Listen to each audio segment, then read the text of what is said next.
Bravo, dobro. A bili ste mogli izvesti kakvu čaroliju da nestane ovo ružno divlje odlagalište smeća?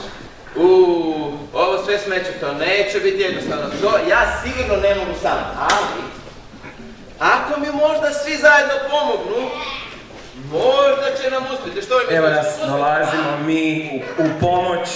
Kršni momci, Ludek i Žakec. Sad ćemo mi to sve riješiti. A ti ćeš onda napraviti svoju čaroliju da nestane ovo odlagalište i pretvoriti u neko puno ljepše mjesto. Kad si sretan lupi nogama opod, ne jako. Kad si sretan lupi nogama opod. Kad si sretan kad želiš drugim tijeli sreću svu.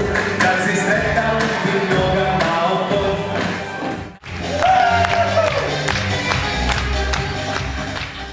I naše monce više nema.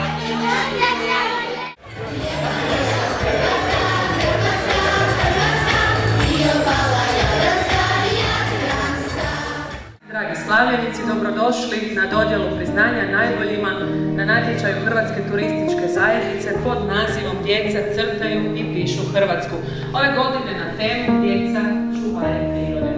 Sada ćemo proglasiti i najbolje. Molim gospodina Niku Bulića, v.d. direktora glavnog ureda Hrvatske turističke zajednice, da bi se pridružio ovdje na posudnici kako bi dodijelio priznanja.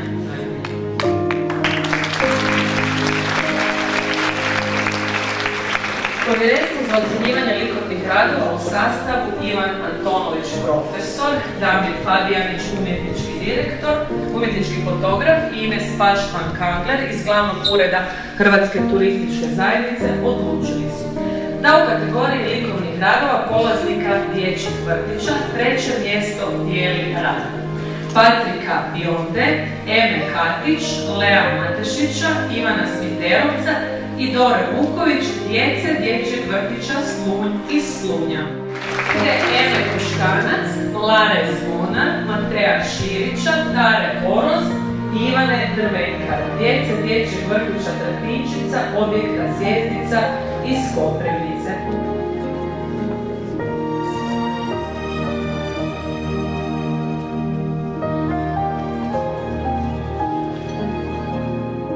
Drugo mjesto osvojio je rad djevojčice Ignacija Rotin iz dječjeg vrtića pod gradom iz Požege. Molim mentoricu gospođu Maricu Zelac da preuzme priznanje i nagradu. Evo naša drugo osvojena Ignacija. Ignacija, koliko imaš godina? 5 godina. Evo pljesak još jednom za našu Ignaciju. Bravo. Prvo mjesto u kategoriji likovnih radova polaznika dječjih vrtića osvojio je rad Martine Zvjerković, Martine Radić, Petre Franušić i Marijane Marlajs, djevojčica dječjeg vrtića Ston iz Stona. Mentorica Franka Matičević nažalost nije mogla doći, pa će nagradu preuzeti jedna od mama.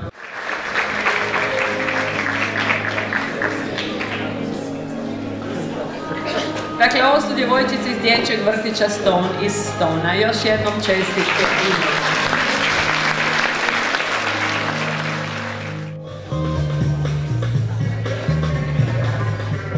Poslije ću flomasterom dopisati Ica, ne šef Ica. Malo.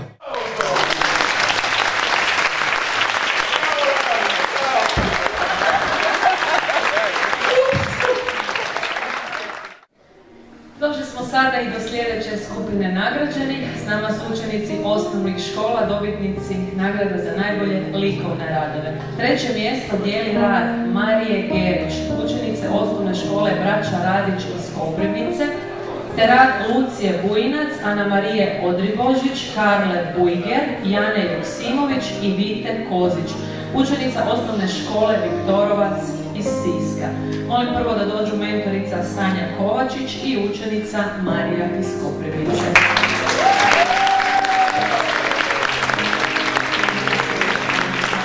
A s nama je i mentorica Irina Đurić, te učenice iz Siska, koje će također preuzeti svoja priznanja.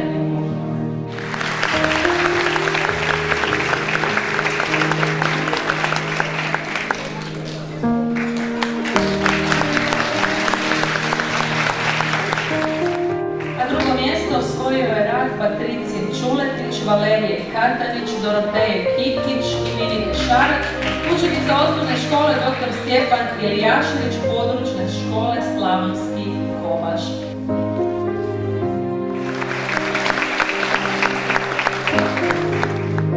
A prvo mjesto osvojio je rad Leje Niđotić, Mije Rogić, Mihaele Periš, Laure Budimić i Ivana Smolje, učenika osnovne škole Rudeš iz Zagreba.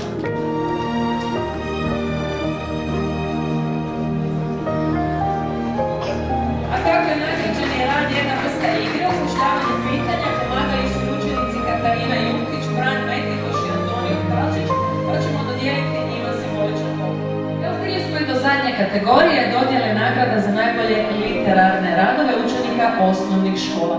Treće mjesto osvojila je pjesma pod nazivom Čuvar prirode Nikoline Grubelić, učenice osnovne škole Rogoznica iz Rogoznice.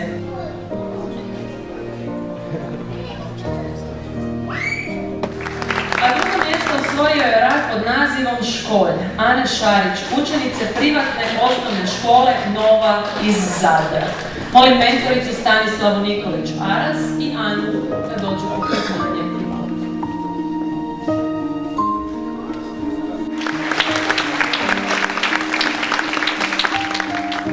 A prvo mjesto osvojila je pjesma pod nazivom Visi baba Marte Weber Malina, učenice Češke osnovne škole Josipa Ružičke iz Končanice. Molim mentoricu Amaliju Husak da preuzme priznanje i Martu da dođe po priznanje i poklon. Evo priznanje za gospođu Husak, te za Martu.